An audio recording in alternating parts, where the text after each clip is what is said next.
Jadi untuk batasan kita melakukan sirkumsisi atau sunat ya, kalau misalnya ada indikasi medis, tadi kan ada dua ya, indikasi medis sama indikasi non medis atau indikasi budaya. Iya. Kalau indikasi medis, pada saat ditemukan indikasi itu, maka wajib kita akan melakukan sirkumsisi ya. Mau bayi, mau anak-anak, mau dewasa, asalkan indikasi medis itu sudah masuk, berarti kita harus melakukan sirkumsisi pada saat itu. Tapi untuk indikasi budaya, ini tidak ada batasan tertentu ya. Artinya bisa mulai dari bayi, bisa mulai anak-anak, atau bahkan dewasa, mohon maaf, misalnya ada pasien yang mualaf gitu ya, masuk Islam gitu ya. Nah, kemudian dia karena kewajibannya tadi itu baik lagi umat Islam yang laki-laki harus disirkumsisi meskipun dia tidak ada indikasi ya tetap harus kita lakukan sirkumsisi pada dewasa, itu oke. Atau misalnya kalau budayanya di Islam sendiri ya, di agama saya agama Islam biasanya menjelang akhir balik misalnya, itu juga bisa dilakukan. Jadi sebenarnya tidak ada batasan usia tertentu untuk kita melakukan sirkumsisi atau sunat untuk terutama untuk kriteria yang non medis. Tapi untuk kriteria medis begitu ditemukan indikasi itu ya harus dilakukan di saat itu. Gitu. Nah, Dok, kita lihat sekarang juga banyak juga yang baru lahir bayi begitu ya. Itu sudah dilakukan sunat. Nah, ini walaupun tidak ada indikasi medis, tapi bisakah permintaan orang tua begitu, Dok? Ataukah memang baru bayi indikasi medis saja sudah muncul? Gimana, Dokter? Jadi baik lagi, kalau misalnya indikasi medis dari sunat tadi kan ada fimosis, parafimosis, lesi pada preputium atau kulupnya, kemudian infeksi yang berulang misalnya, itu bisa terjadi pada semua umur kan? Mulai dari bayi sampai dia dewasa. Jadi kalau misalnya memang ditemukan pada bayi baru lahir, kemudian ditemukan indikasi itu, oh ini fimosis, oh ini parafimosis atau yang lainnya, ya maka kita akan lakukan tindakan sunat di usia tersebut. Ya. Tapi kalau untuk indikasi yang non medis budaya, baik lagi secara ini tidak ada konsensus atau tidak ada saran khusus, maka bisa dilakukan bayi baru lahir boleh kita lakukan sunat. Umur 1 tahun boleh, 2 tahun boleh, 3 tahun boleh, remaja boleh, dewasa tidak ada masalah sebenarnya. Berarti kalau permintaan orang tua, misalnya baru lahir, permintaan orang tua tapi belum ada indikasi medis nggak bisa ya? Berarti dokter menyarankan nggak perlu gitu ya, Dokter? Kalau pada waktu bayi baru lahir tidak ada indikasi medis ya, tapi tidak ada kontraindikasi untuk kita melakukan sunat, tidak ada masalah, kita tetap bisa lakukan. Oh gitu, tetap bisa lakukan ya. Bisa dilakukan. Yang pasti perlu konsultasi begitu ya dengan dokter pasti. Ya. Apakah kondisi dari bayi dengan anak-anak atau masa remaja ketika dilakukan proses sunat ini apakah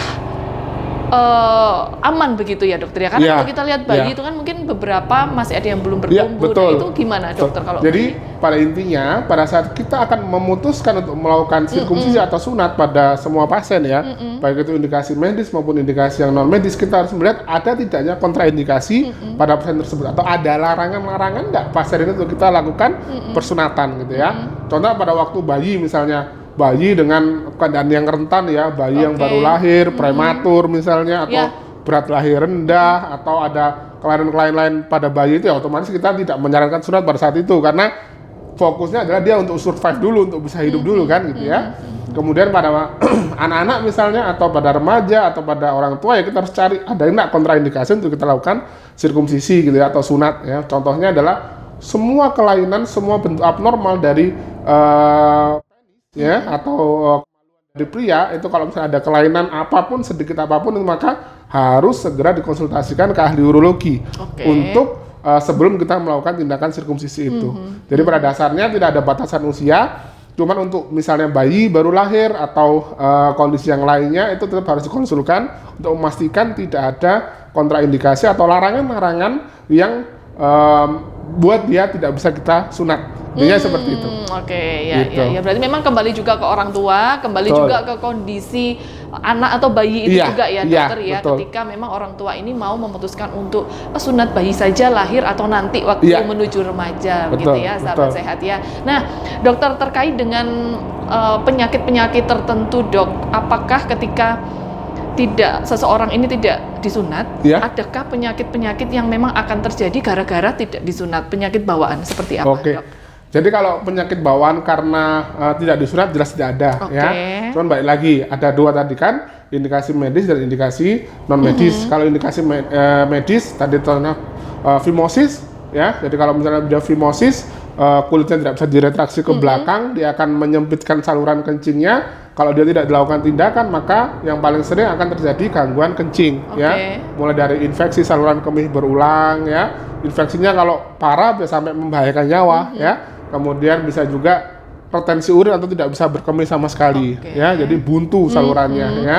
Kemudian bisa juga kalau parafimosis tadi saya ceritakan, dia bisa diretraksikan tapi tidak bisa kembali, ya. Jadi bisa ditarik ke belakang tapi tidak bisa kembali, dia nyandet di leher kepalanya itu. Maka kalau tidak segera kita lakukan sunat, maka akan terjadi ya kematian dari lehernya itu, kematian dari kepala. Jadi dia akan membiru, menghitam, nanti harus dilakukan amputasi.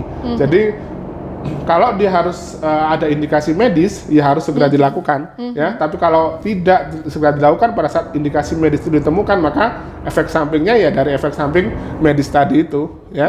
Tapi kalau misalnya masalah budaya, sebenarnya kalau misalnya tidak ada indikasi medis khusus kita untuk melakukan tindakan sirkumsisi, asalkan ya pasien itu bisa menjaga kebersihan, ya, dari daerah.